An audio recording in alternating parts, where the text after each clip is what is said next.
चोमती मैया के नंद लाला, जिसके सामने माया जाल बुनने का प्रयास कर रहे हो, ये माया के स्वामी है।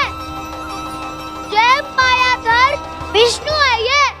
अच्छा, तो होते रहे। मैं तो इनकी हत्या करने आया हूँ और हत्या करके ही जाऊंगा। जाओ आप सखाओ को बचाओ, मैं इनका सामना कर लूंगा। पर कान्हा, अभी आप ही ने तो कहा था माया का स्वामी हूँ मैं।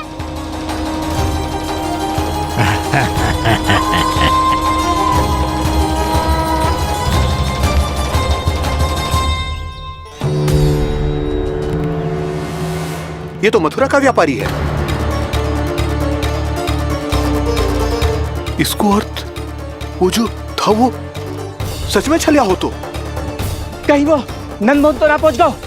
हमें शीघ्र ही गांव जाना पड़ेगा और सबको सावधान करना पड़ेगा। चल।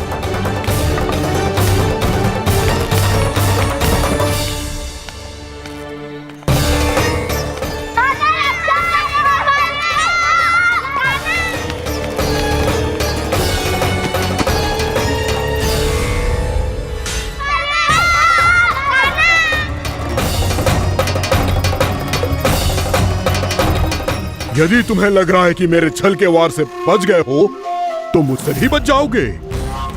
ये तुम्हारी सबसे बड़ी भूल है कृष्ण। मेरे पास बहुत सारे मायावी अस्त्र हैं, जो क्षण भर में ही तुम्हें विष्णु लोक पहुंचा देंगे। तो फिर प्रतीक्षा क्यों कर रहे हो? बालक, मैं परिहास नहीं कर रहा हूँ। मुझे पता है, तभी तो कह रहा हूँ शीघ्र दिखाओ ना। मुझे तुम्हारे सारे मायावी अस्त्र देखने हैं। कैसे बालक हो तुम? मैं यहाँ खेल दिखाने नहीं आया हूँ। तो सवेर रात क्यों कर रहे हो ब्रह्मासुर? जो करने आए हो वही करो ना। अब देखो कैसे तुम्हारे प्राण एक ही वार में इस देह का साथ छोड़कर उड़ जाएंगे। मेरी मायावी अग्नि तुम्हारे भोले भाले से इस मुख को जलाकर भस्म कर देगी।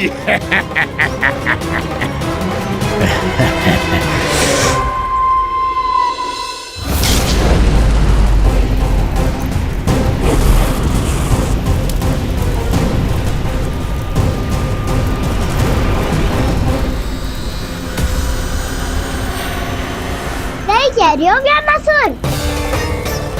भोला भाला तो दिखता हूँ मैं। मैया भी यही कहती है।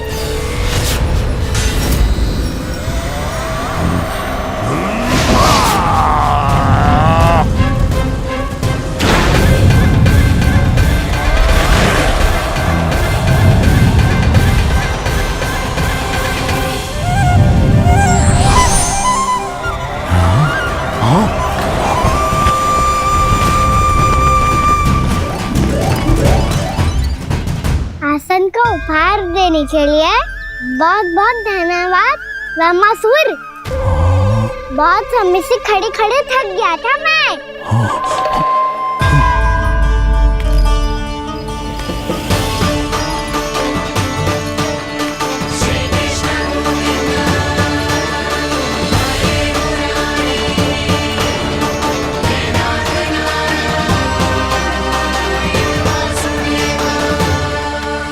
अगला अस्त्र दिखाओ ना। तुम्हारी यही जिज्ञासा आज तुम्हारा अंत करने में सहायक बनेगी, मूर्ख बालक।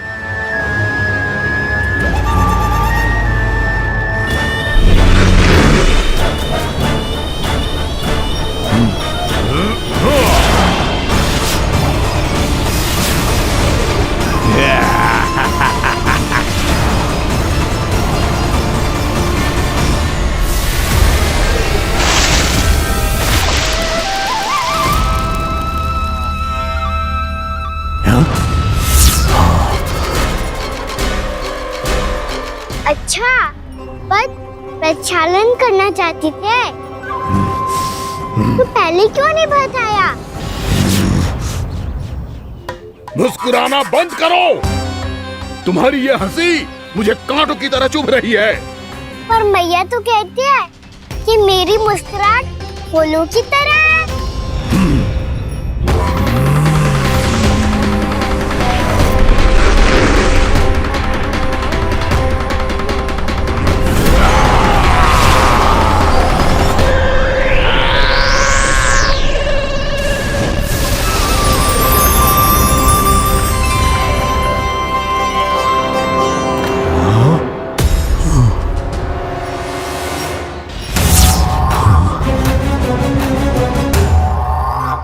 कहा था ना मेरी मुस्कुराहट बिल्कुल इन्हीं फूलों की तरह है। और तुम कर क्या रहे हो मास्टर? कभी आसन दे रहे हो, कभी पद प्रक्षालन कर रहे हो और अब फूल भी चढ़ा दिया है। तुम मुझ पे वार करने आए हो कि पूजा करने? तुम्हारी पूजा तो मैं अब ऐसी करूंगा कि तुम मृत्यु के बाद भी मुझे भूल नहीं पाओगे बालक।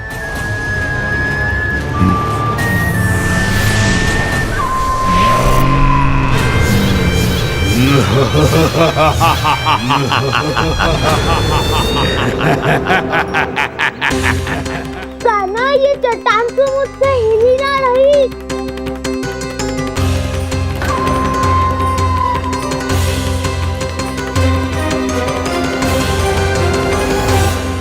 अभी कंदरा के अंदर कुछ क्षणों में ही प्राण वायु समाप्त हो जाएंगे।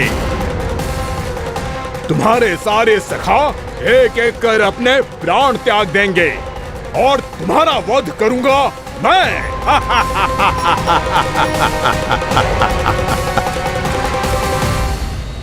अरे सब जन बच के रहना।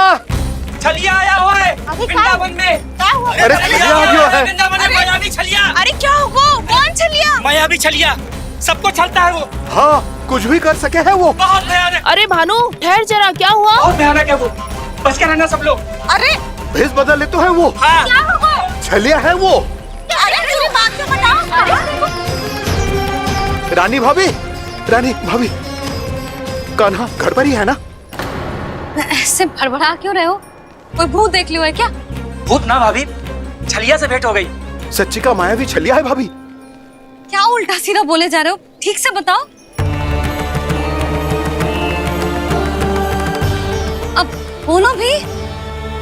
वो कान्हा के पीछे पड़ो है वो। मेरे लल्ला के पीछे?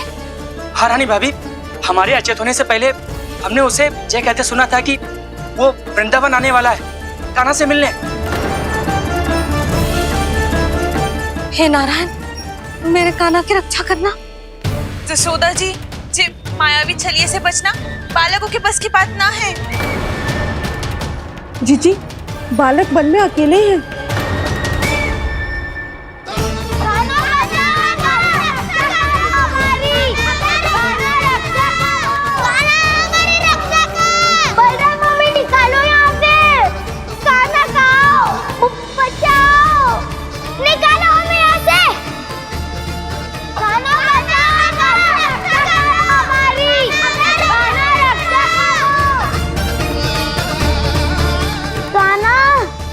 चट्टान तो मुझसे हिली ना रही। यदि मैं माया का स्वामी हूँ तो आप भी बल के स्वामी हो। ताऊ, अपनी क्षमता, अपना सामर्थ्य स्मरण करो।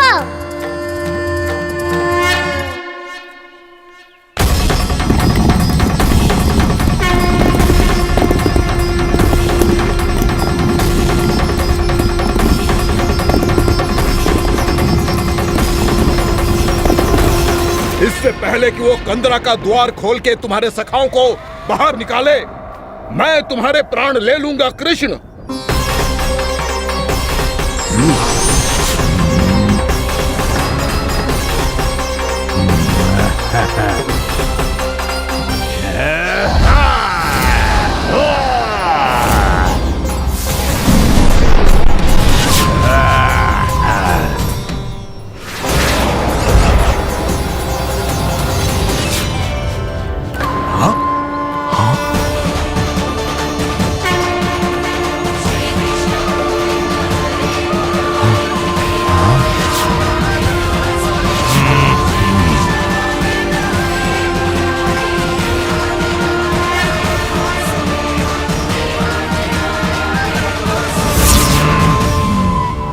कितनी पूजा करोगे ब्रह्मासुर?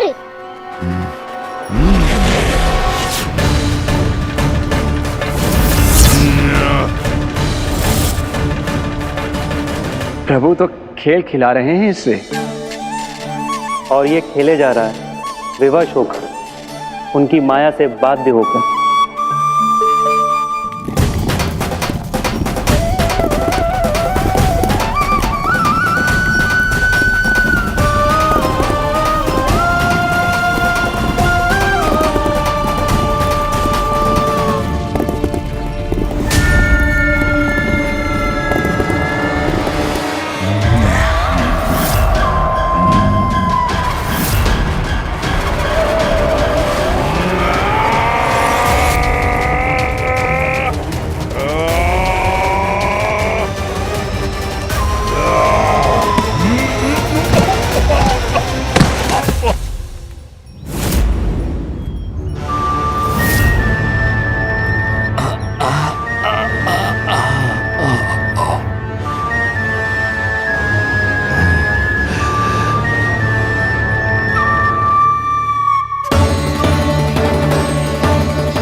जो प्रभु के सामने माया करने आया था, वो स्वयं को ही माया में उलझा हुआ पा रहा है।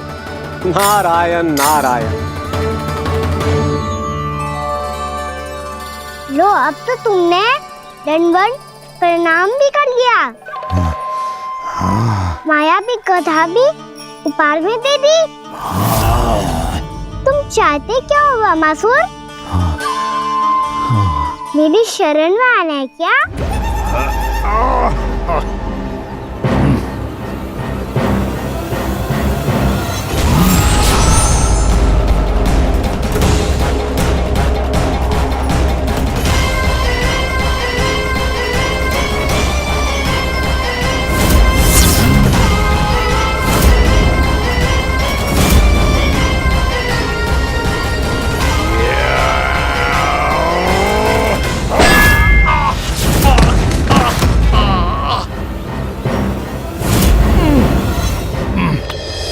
सोच विचार का समय ना है हमारे पास।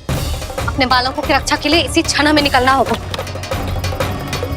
और वो छलिया किसी का भी रूप धारण कर सकते हो।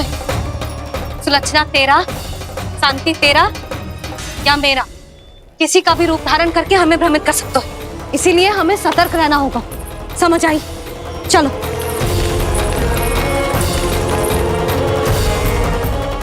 अभी भी समय है ब्रह्मासुर, समझ जाओ। यदि मैया आ गई तो बात गड़बड़ हो जाएगी।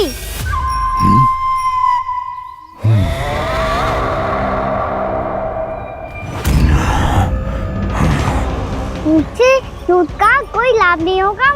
ब्रह्मासुर, स्मरण करो तुम कौन हो। मायासुर का पुत्र हूँ मैं, अपने स्वामी महाराज कंस का सेवक हूँ, और तुम्हारा हूँ मैं काल।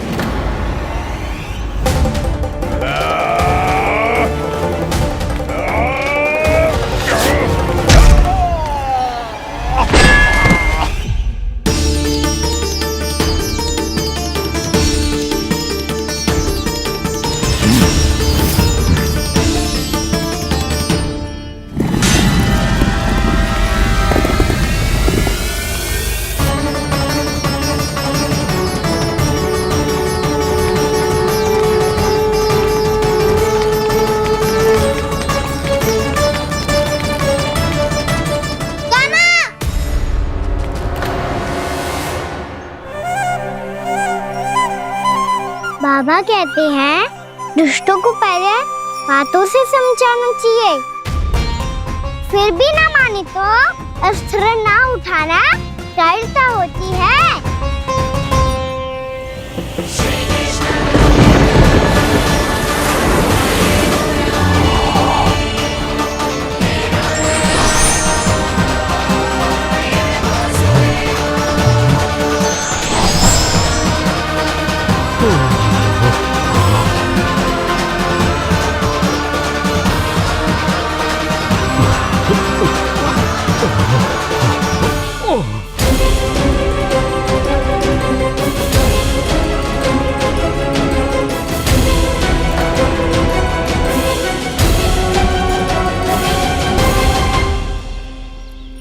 पता था मुझे अपने बाबा के स्वरूप को हानि नहीं पहुंचाओगे। सही कही तुमने। पिता की छवि ही पिता के समान भी आनंदीय होती है। ब्रह्मासुर, ब्रह्मासुर। ये मैं अपने वास्तविक रूप में कैसे आ गया?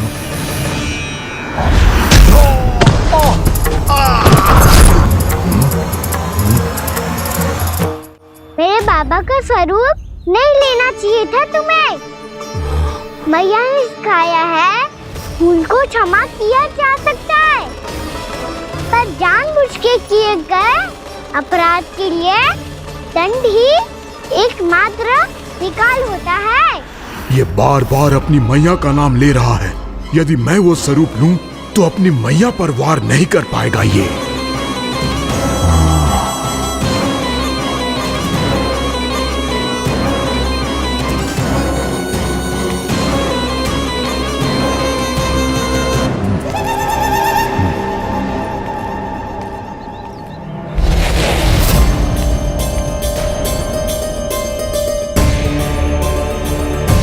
लल्ला, मैं तेरी मैया हूँ, अपनी मैया को मारेगा? बच गया। समझाया था, पर तुमने एक बार फिर से मूर्खता कर ही दी। इस पर तुमने पहले से भी बड़ी और पहले से भी भयंकर भूल किया ब्रह्मासुर।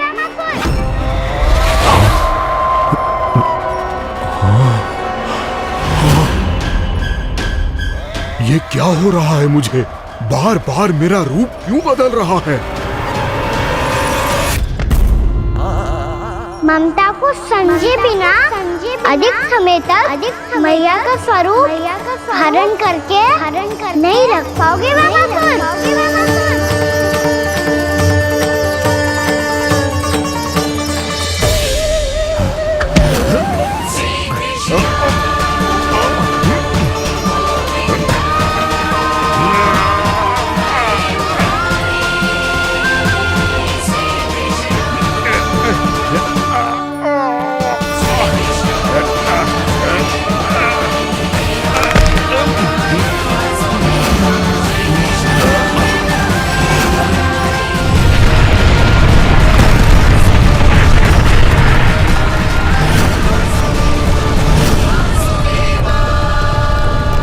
प्रभु के क्रोध से धरती भी कांपने लगी है।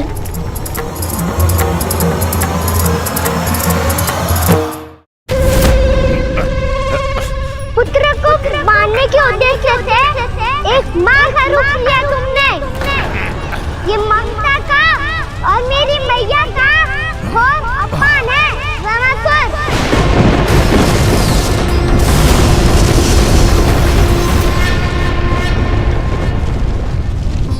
इससे पहले इस असुर के कारण निर्दोष प्राणियों का कोई अहित हो, मुझे कुछ करना होगा। यदि मैं माया का स्वामी हूँ तो आप भी बल के स्वामी हो। दाऊ, अपनी क्षमता, अपना सामर्थ्य स्मरण करो।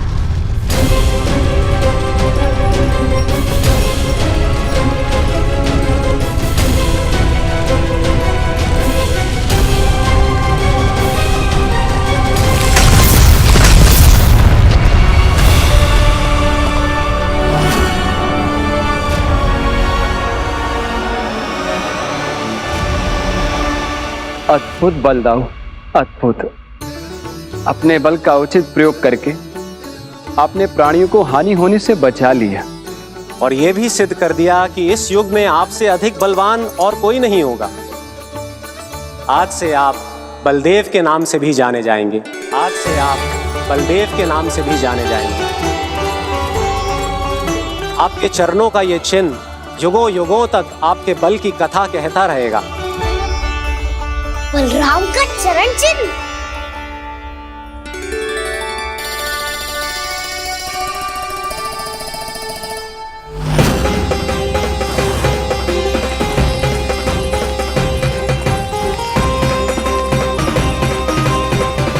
मेरी माया से आज तक कोई नहीं बच पाया है। एक बार मुझे छोड़कर देखो, फिर पता चलेगा कि मैं हूँ कौन। पहले ये तो देख लो कि मैं कौन हूँ।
कुछ वरन आया हुआ मसूर।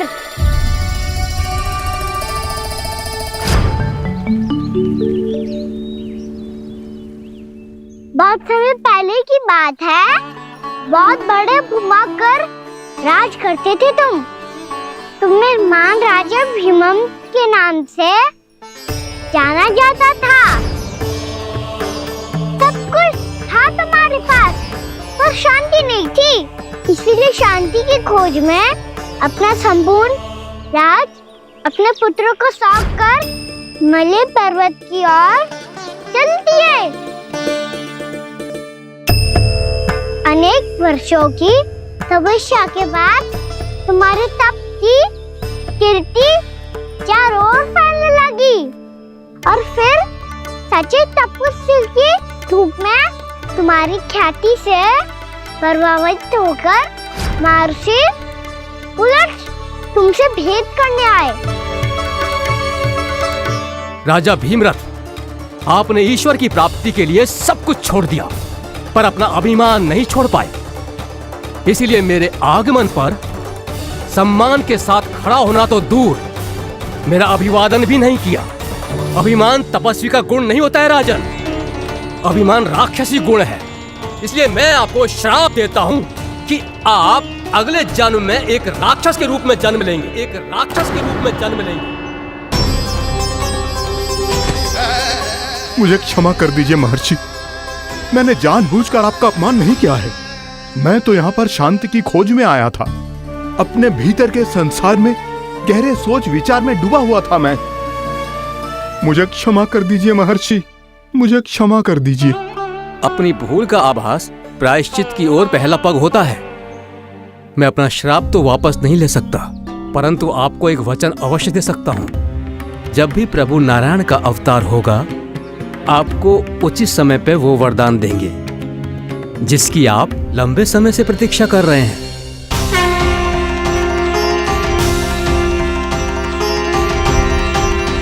प्रभु, आपने मेरी आंखें खोल दी। अब मुझे पता चल गया है कि आप कौन हैं और मैं कौन हूँ। इसलिए आप मुझ पर कृपा करके अपने चरणों में स्थान दे दीजिए। मुझे वो शांति प्रदान कीजिए जिसकी खोज में मैं वर्षों से भटक रहा हूँ। शांति तो मोक्ष में ही है, इसीलिए मैं तुम्हें मोक्ष का वरदान देता हूँ।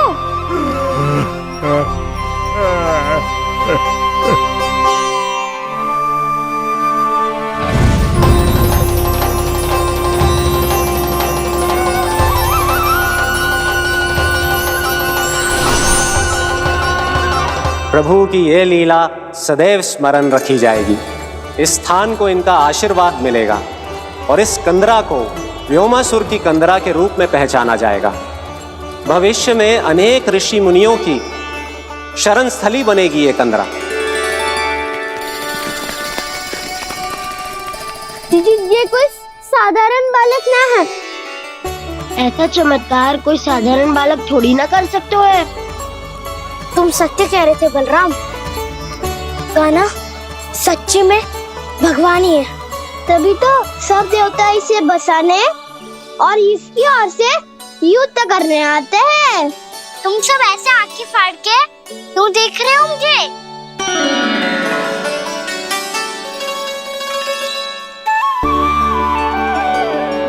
बलराम, तुम बलवान हो और कान्हा भगवान है। दूर दूर तक कोई दिखाई न दे रहा है, ना जाने किस हाल में होंगे बालक। कहीं हम ही तो मार्ग ना भटक गए शीघ्रता के चक्कर में। अब तो एक पग भी ना चलो जा रहे हो। जल, किसी के पास जल है क्या? कंठ तो मेरा भी सूख रहा है मौसी। भाभी, निकट ही जमुना जी है, कहूँ तो वहाँ से जल ले आओ। मैं भी जा रही हूँ भाभी, एक से भले दो। हाँ चल। शीघ्रता से आओ। हाँ।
जानकी, जानकी, क्या होगा इसे? देखो ना जी, अब छलिया की सूचना मिलते ही हम सब बालकों को ढूंढने चली गई और ढूंढते ढूंढते सबको बहुत प्यास लगी आई जी। तो जानकी जमुना जी की नदी से जल लेने गई और उसने जमुना जी का पानी पिया और उसकी जेदशा हो गई। बालक कहाँ है? वो ठीक तो है ना? ऊपर से सब ठीक है, पर भीतर से बहुत भयभीत है सब। जानकी तो बिल्कुल नीली पड़ गया है, लग तो है विष फैल गया है इसको पूरे तन में। मथुरा के सर्वश्रेष्ठ विदेह जी को बुलाए गए हैं उसके उपचार के लिए। जैसे ही इसने जल को मुंह से लगाया, ये गिर पड़ी। चटपटाने का अवसर भी ना मिलो। हाँ वैद्य जी, और निकटी मृत पशु भी पड़े हुए थे। हाँ, मैंने भी अस्थियां देखी थी। इसका तो यही अर्थ हो सकता है कि समस्या वहाँ के जल में ही हो। वैद्य जी, आप रोगी की नाड़ी पे ध्यान दो ना। जे गोपिया क्या कह रही है उसे सुनने की आवश्यकता ना है। जब तक विष के कारण का पता नहीं चल जाता, हम उपचार कैसे कर सकते हैं रानी जी? जी, वो निकट ही यमुना जी में एक विशेष क्षेत्र है, ये सब उसी के जल की बात कर रहे हैं। तब तो ऐसा भी हो सकता है कि किसी विषैले सर्प के काटने का प्रभाव हो। पर सर्प के काटने का चिन्ह ना है उसके तन पे। सर्प जब काटता है तब उसके दांत के चिन्ह बन जाते हैं। मुझे पता है, बड़े बड़े सर्प को काटते हुए देखो है मैंने। एक दिन अब बस कर उज्जवल, ये बड़ी बड़ी हाँकने का समय ना है। पर यदि सर्प ने ना काटा है, फिर जानकी की ये दशा किसने की? अवश्य किसी राक्षस ने की होगी। नाना, कोई विषैला पशु भी तो हो सकता है। यह अवश्य किसी महाविषैले सर्प के विष से हुआ है। सर्प ने भले ना काटा हो, लेकिन यह अवश्य ही किसी महाविषैले सर्प के विष के कारण हुआ है। कालिया नाग। कालिया नाग?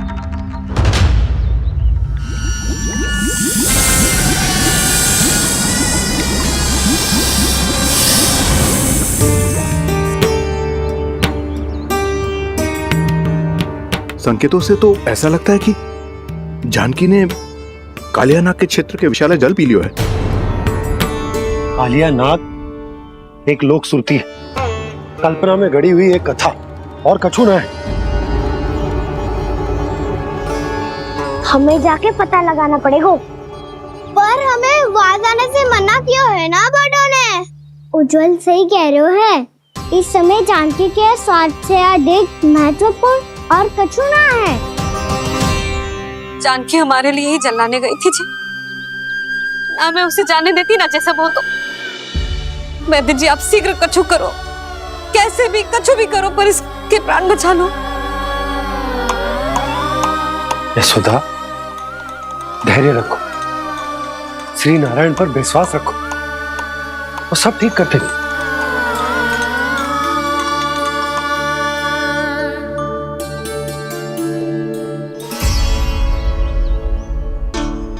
विष की काट की मेरे पास जितनी जड़ी बूटी थी मैंने सब अर्क बना के पिला दी, पर इसकी दशा में अभी तक कोई सुधार नहीं दिख रहा है।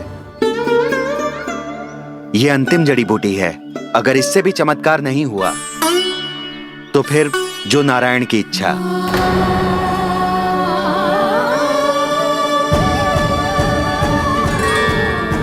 पर कोई तो उपाय होगा जानकी को बचाने का। कान्हा, यदि तुझे किसी औषधि के बारे में पता है हमें बता दे, हम जाके ले आएंगे।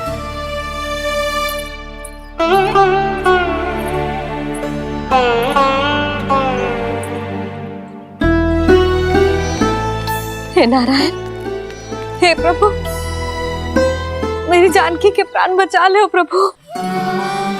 क्या तो मैं अपने आप को कभी क्षमा न कर पाऊंगी। ये सारी मेरे ही कारण बनाई थी। उसकी रक्षा करो प्रभु, मेरी पुकार सुनो। कान्हा, तूने हमें बत्तासुर से बचाया था ना? और बकासुर से भी तो, और छलिया से भी तो तूने ही बचाया था ना हमें। क्या ऐसा कोई उपाय ना है जानकी को बचाने का? धन्वंतरी,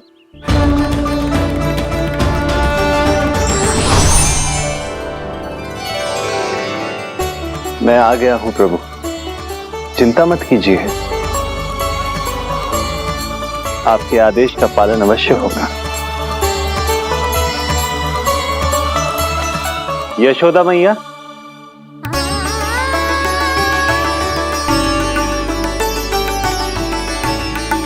मैया आपको कोई पुकार रहा है।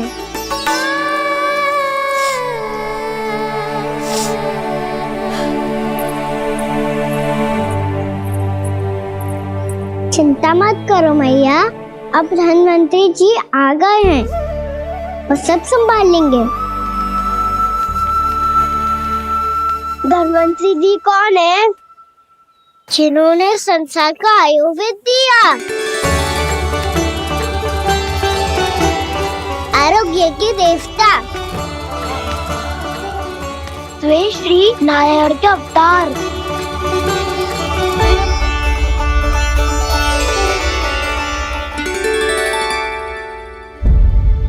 मुझे पता चला है कि आपको वेद की आवश्यकता है। हाँ हाँ, भीतर आइए। आइए आइए वैद्य जी, जी रही। मथुरा का सर्वश्रेष्ठ वैद्य अर्थात मैं यहां आ चुका हूं और रोगी को जितनी औषधि की आवश्यकता थी सब दे चुका हूं। निश्चित रूप से आपने विष की काट के लिए बहुत ही उत्तम अर्क तैयार किया है, इसीलिए किसी और वैद्य की आवश्यकता नहीं है। किंतु आप अकेले कितना कुछ करेंगे वैद्यराज, मुझे अपना सहायक ही बना लीजिए। पर जो करना था मैं पहले ही कर चुका हूं। हाँ, वो तो आप कर चुके हैं, बस रोगी के तन से विष निकालना शेष है ना वैद्यराज? हाँ हाँ, बस वही शेष है। इनके रक्त को विष रहित करने में मैं आपकी सहायता करूंगा। पहले ये संजीवनी मानी जाने वाली इन लाल फूलों की बूटी को भी घिसना है ना?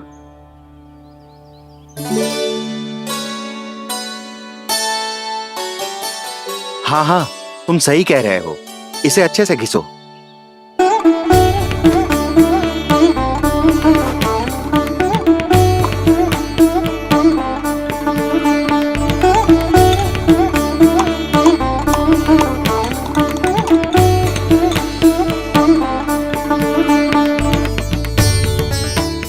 और ये नीले फूलों को भी तो मिलाना है ना?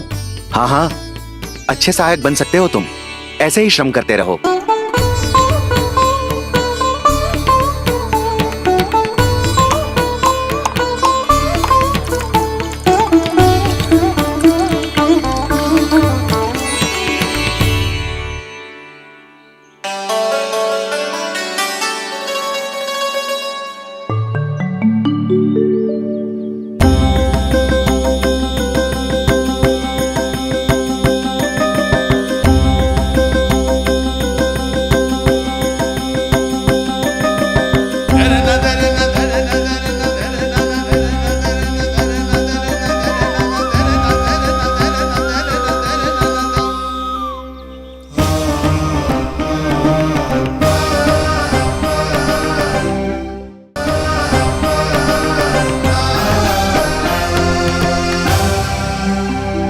जानकी स्वस्थ तो हो जाएगी ना धन्वंतरी जी? धन्वंतरी? प्रभु, अब मैं क्या करूं? आपने तो स्वयं ही मेरी पहचान उजागर कर दी। जी क्या करो कान्हा? आप सब ऐसे क्यों देख रहे हो? भैया कहती है ना, सभी वेद धन्वंतरी जी का ही रूप होते हैं।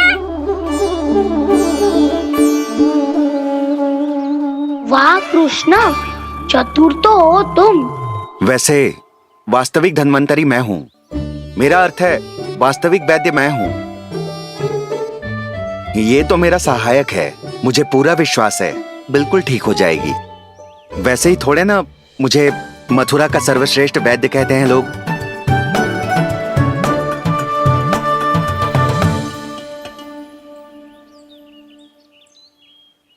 जसोदा भाभी। जसोदा जी, जानकी को चेतना आ गई। जानकी, जानकी, जानकी, तू ठीक है ना? क्षमा करना भाभी, मैं आपके लिए जल ना ला पाई।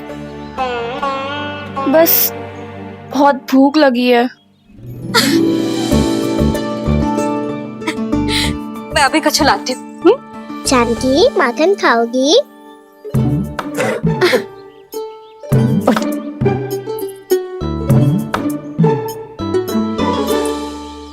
आजा, तू ही खिला दे लल्ला।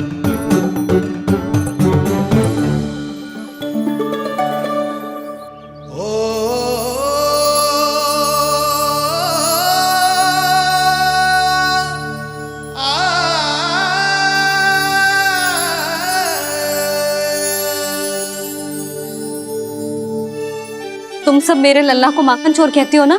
आज देखो, अपना ही माखन जानकी को खिला रहे हो।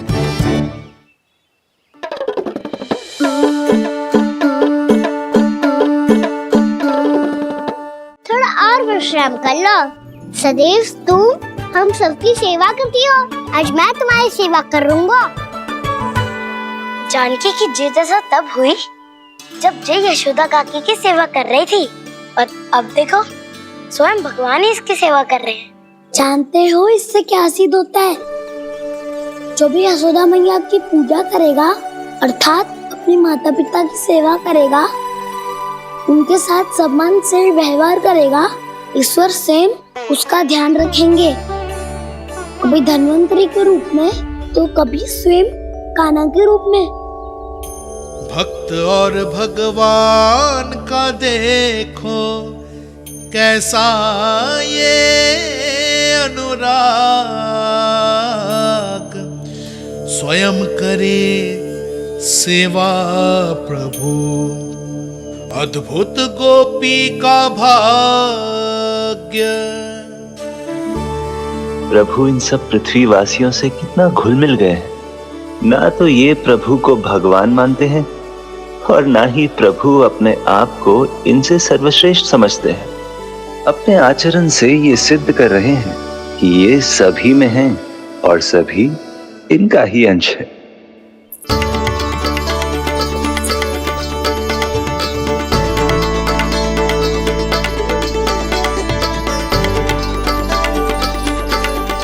प्रभु, अब मुझे जाने की आज्ञा दीजिए।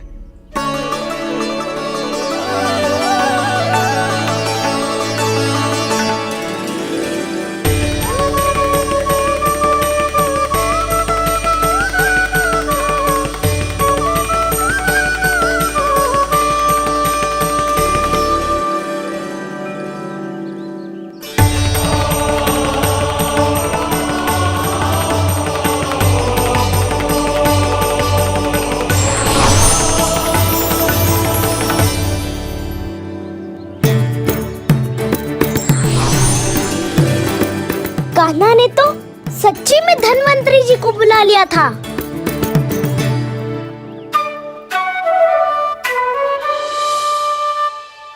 जब से कान्हा का जन्म हुआ है ना, मैं तब से देख रही हूँ, तब से हम पे कोई भी संकट आती है ना, तो अचानक से कोई अपरिचित हमारी सहायता करने आ जाता है, और जाते समय कान्हा की आज्ञा लेके जाते है, और कभी कभी तो इसे प्रभु बोल के जाते है। बाबा संभालो।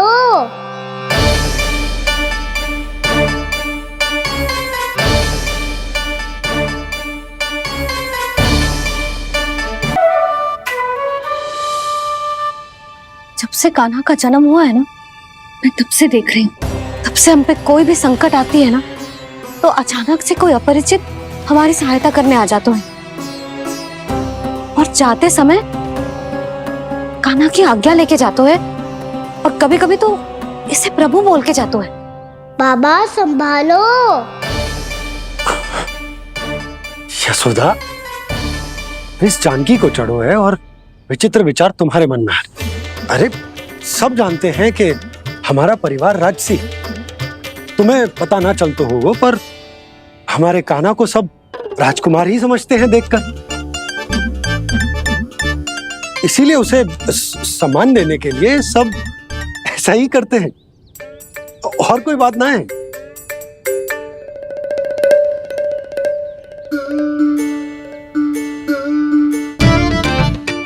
अब जी मेरे लल्ला को ऐसे क्यों घूर रहे हैं? बुरी दृष्टि लगाएंगे क्या? वैद्यराज जी, आपके सहायक तो गए, अब आप यहाँ क्यों? वो क्या है ना, मैं अपने रोगी का निरीक्षण करके पूरी तरह से संतुष्ट होकर ही जाता हूँ।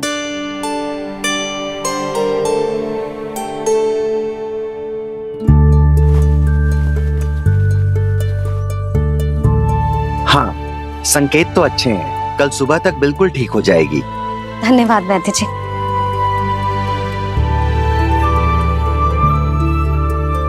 बस तो फिर हम कल पकड़न पकड़ाई खेलेंगे जानकी।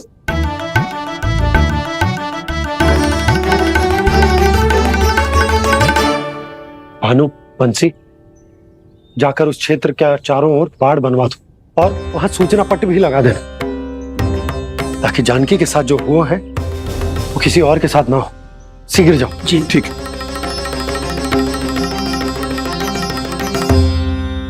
बाड़ और सूचना पट लगवाने से समस्या का समाधान नहीं होगा बाबा। निर्दोष पशु सूचना पट देखकर भी कुछ समझ नहीं पाएंगे।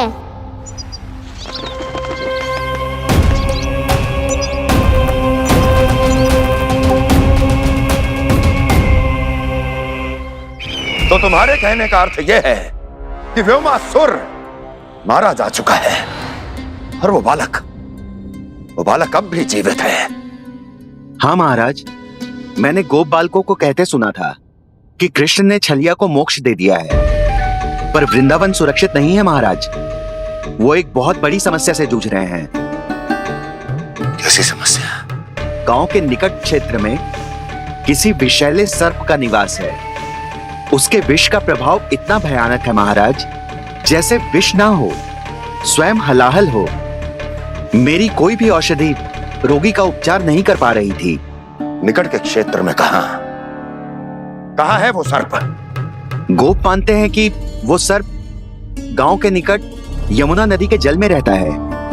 मुझे तो लगता है महाराज, ये कालिया नाग की कथा कोई किंवदंती या लोक श्रुति नहीं, एक सच्चाई है। एक विशैली सच्चाई।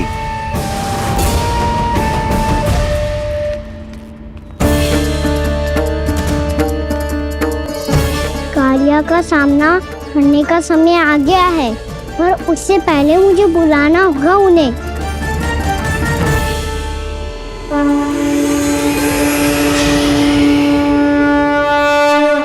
संसार के दारुण भय का नाश करने वाले, सभी कष्टों का हरण करने वाले, विश्व का समस्त ऐश्वर्य प्रदान करने वाले, कमल जैसे लोचन, मुख और चरणों वाले आजानुभुज श्री राम को मैं बार बार नमस्कार करता हूँ। आपदामपहर्तारं दातारं सर्व संपदां लोकाभिरामं श्री रामं भूयो भूयो नमाम्यहम्। कागभूषोंडी कागभूषोंडी कागभूषोंडी। प्रभु क्षमा करें, मुझे जाना होगा।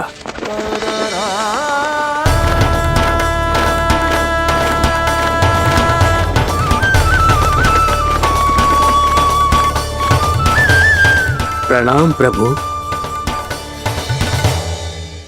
अनेक बार मैं आपके दर्शनों के लिए आया प्रभु। कभी नंद भवन के झरोखों से आपके दर्शन करके चला जाता था, तो कभी दूर किसी वृक्ष की आड़ से आपको निहार लिया करता था। आज आपने स्वयं मुझे बुलाकर धन्य कर दिया प्रभु।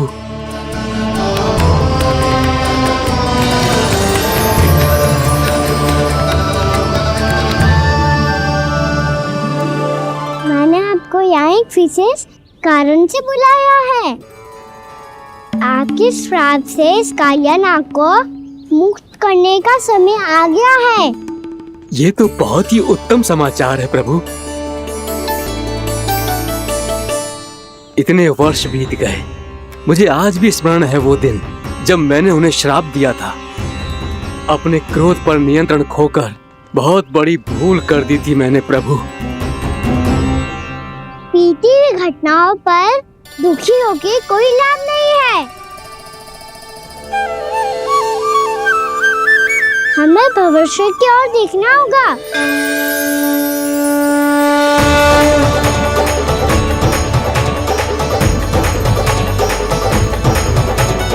आदेश कीजिए प्रभु, क्या आज्ञा है आपकी?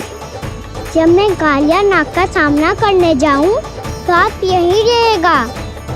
आपको अपने आप पता चल जाएगा कि कब क्या करना है। और हाँ, लौटते जाते समय नारद मुनि से कहिएगा, वो आकर मुझसे भेंट करे। अवश्य प्रभु, प्रणाम। क्या इसने सच्ची में देवर्षि नारद को बुलाया है? नारायण नारायण। आपको संदेश भेजने की आवश्यकता नहीं थी। आप स्मरण करते और मैं चला आता। तुम्हारा कल्याण हो नारद।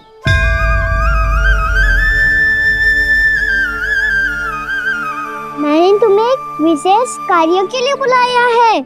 आज्ञा दीजिए प्रभु। तुम्हें एक बार फिर कंस से भेंट करनी होगी। विचार कीजिए महाराज। क्या आप बिना किसी शंका के कह सकते हैं कि कौन सी पंखुड़ी पहली है और कौन सी आठवीं? उस दुष्ट से भेंट करना स्वयं कीचड़ में उतरने के समान है प्रभु। कमल पुष्प प्राप्त करना हो तो कीचड़ में उतरना पड़ता है नारद। आपका आदेश तो मैं स्वप्न में भी नहीं टाल सकता प्रभु। कंस कालिया नाग के बारे में जान गया है, पर वो उसका सामना करने का साहस नहीं कर पाएगा। मैं आतुर हूँ प्राप्ति, मूर्ख नहीं। मेरी बुद्धि फिर नहीं गई है। मैं स्वयं उस कालिया जैसे महाविशैले सर्प के सामने खड़ा हो जाऊं और अपने ही काल को आमंत्रित कर लूं। तो फिर अपने लाभ के लिए उसका प्रयोग करने का कोई और उपाय सोचिए स्वामी। कुछ ऐसा कीजिए कि यमुना नदी का पूरा जल विशैला हो जाए और वृंदावन वासी उसका उपयोग करे, और आपका काल कहलाने वाला वो बालक स्वयं काल के गाल में चला जाए। उत्तम उत्तम सुझाव है प्राप्ति। अब मुझे उस कालिया तक पहुंचने का मार्ग ढूंढना होगा। उसको विवश करने का कोई उपाय ढूंढना होगा, क्योंकि व्यक्तिगत रूप से उससे भेंट करना असंभव है। असंभव। आप सही कह रहे हैं प्रभु। कंस में उतना सामर्थ्य नहीं कि वो कालिया नाग का सामना स्वयं कर सके। वैसे तो कालिया गरुड़ देव का भी सम्मान नहीं करता, तो फिर वो कंस का सम्मान क्यों करेगा भला? नहीं करेगा, पर कंस तुम्हारा सम्मान अवश्य करेगा। नारद तुम्हारी बातें भी सुनेगा और मानेगा भी। ये मेरी योजना का बहुत ही महत्वपूर्ण भाग है। तुम कंस के पास जाओ और कहो कि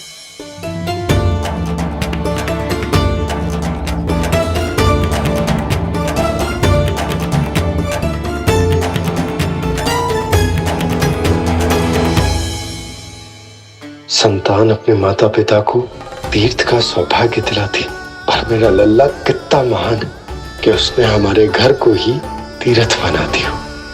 ऐसा तीर्थ जहां मेरी आंखों के सामने भक्त और भगवान का मिलन हो रहा है। जो आज्ञा प्रभु।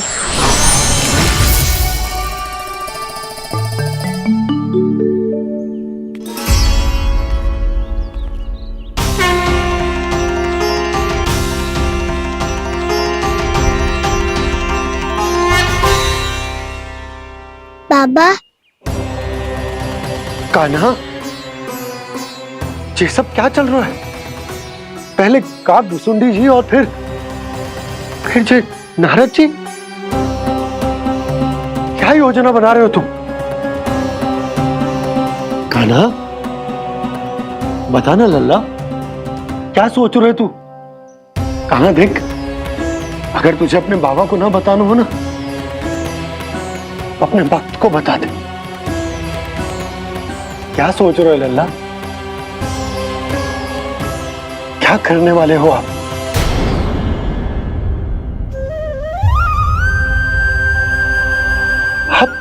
आप इतने दुखी क्यों हो? कान्हा,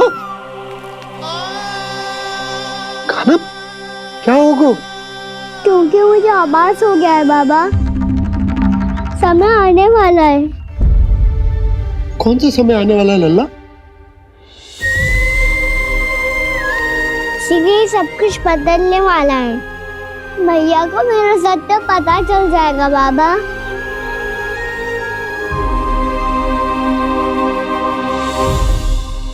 पर लल्ला, इसका काक भुसुंडी और कालिया नाग से क्या संबंध है? ऐसा क्या हुआ था और क्या होने वाला है?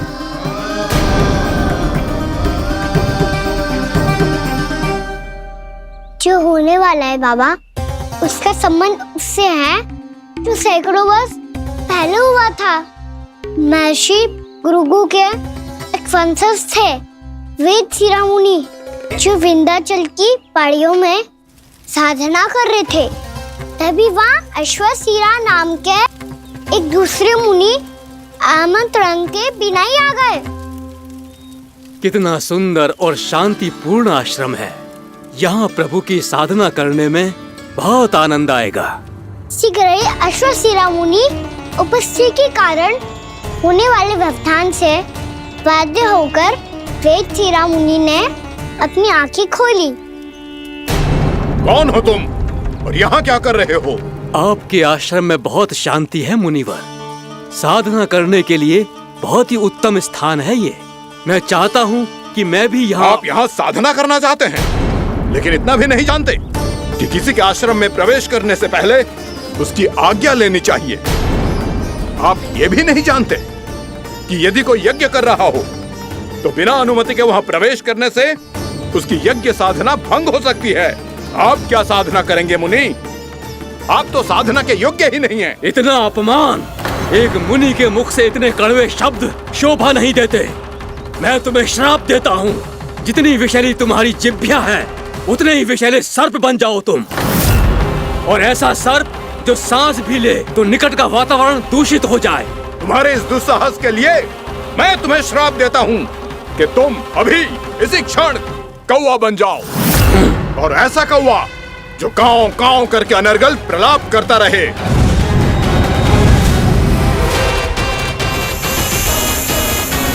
ये मैंने क्या किया? ये मैंने क्या किया? क्रोध के कारण दोनों ने एक दूसरे को श्राप दे दिया। पर दोनों ही मेरे भक्त थे, और भगवान होकर मैं अपने भक्तों को इतनी कठिनाई में कैसे देख सकता था? इसीलिए जिस संकट में उन दोनों ने अपने आप को फंसा लिया था, उसका समाधान करने में मैं उनके पास गया।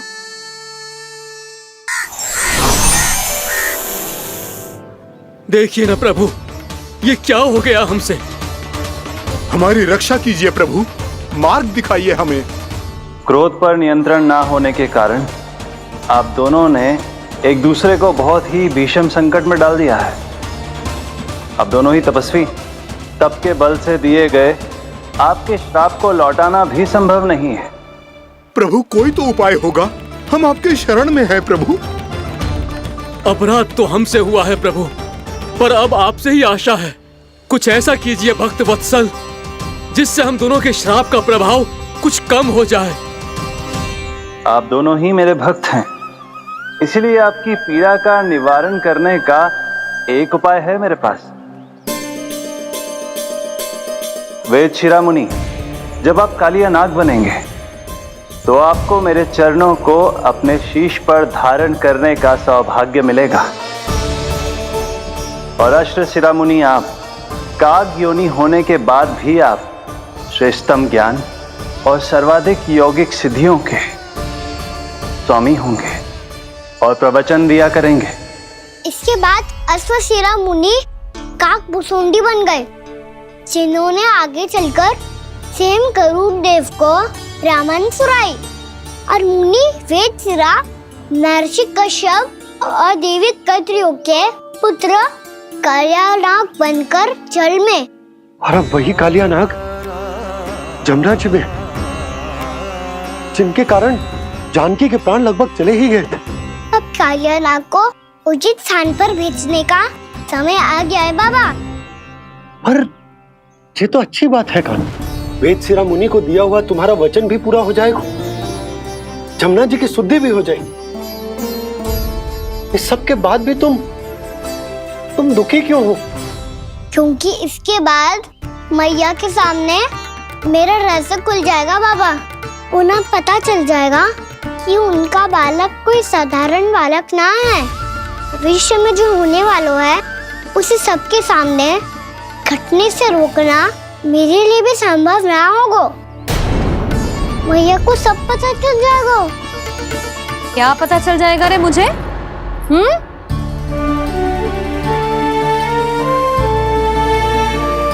यही कि सबसे अधिक प्रेम मैं आपसे ही करता हूँ।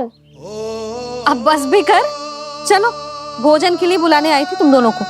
भूखा थोड़े ना रहने दूंगी अपने लल्ला को, मेरा लल्ला दुर्बल हो जाएगा ना। आप खिलाओगे तो ही खाऊंगा। हाँ ठीक है, मैं ही खिलाऊंगी। अब चल, आओ जी चल।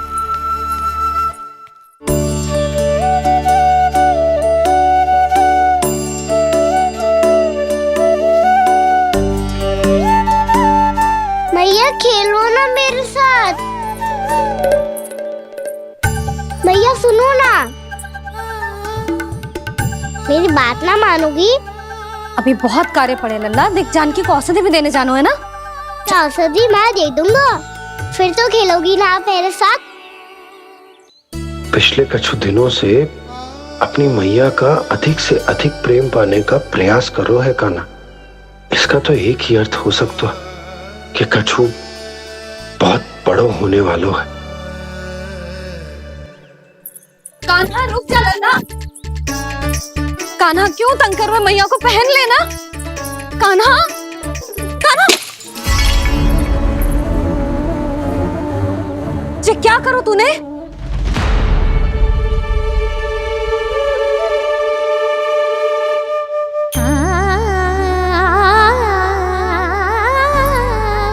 अच्छा ठीक है, अब मुंह लटकाने की आवश्यकता ना है। ये ले।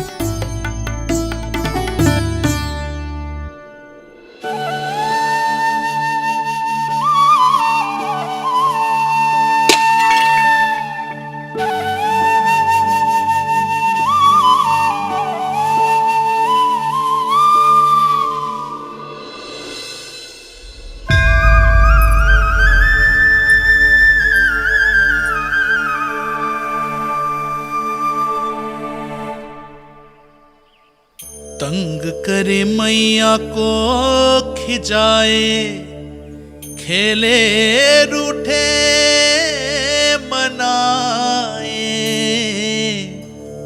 लीला अनोखी करके शरारत, कान्हा दंड भी पाए।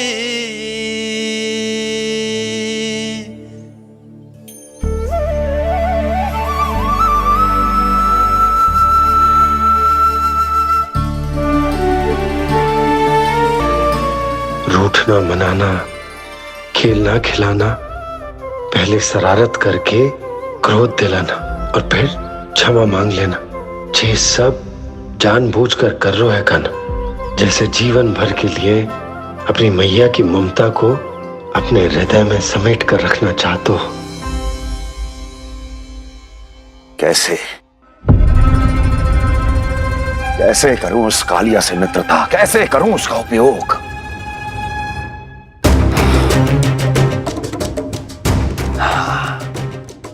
उस पर आक्रमण कर देता हूं और उसे किसी ना किसी तरह से यह विश्वास दिला देता हूं कि यह आक्रमण उस विष्णु अवतार ने किया है। फिर वो क्रोध में आकर सारे वृंदावन वासियों को अपने विष से समाप्त कर देगा। उचित है, ये उचित है।